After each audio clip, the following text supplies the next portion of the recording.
Your opponent has labeled China, Iran, Russia, and North Korea as a new axis of evil. What's your take on that? Do you agree with that or disagree?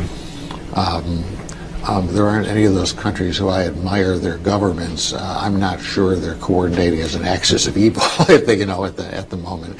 I think Russia is a short-term danger to us. I think that for a host of reasons.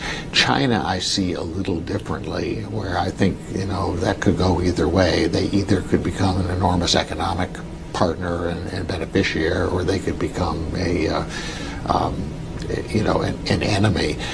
I've traveled to China quite a bit while I was governor. I have not been back since that.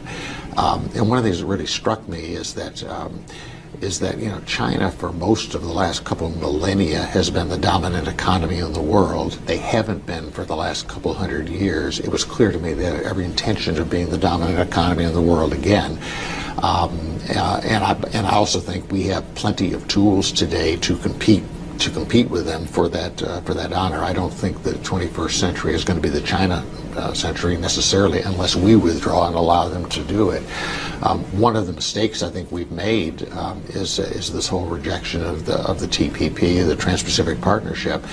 Part of it economically, I just think free trade is good, but I think much more fundamentally, I think it was a bad sort of national security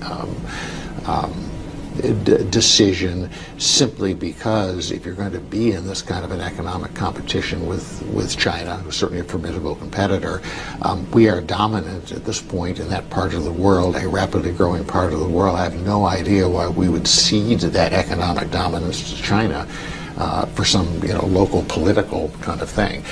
I mean, one of the problems that I've got with Washington today that I really would like to be one of the helps to address is everything is so transactional about what do the voters think today and so on, and there's not enough people just thinking out about the long-term impacts of some of these kinds of decisions. And that would be a really good example. I mean, it might make some people happy today and be good politics today, but man, it sure sets us up for some much tougher days down the line.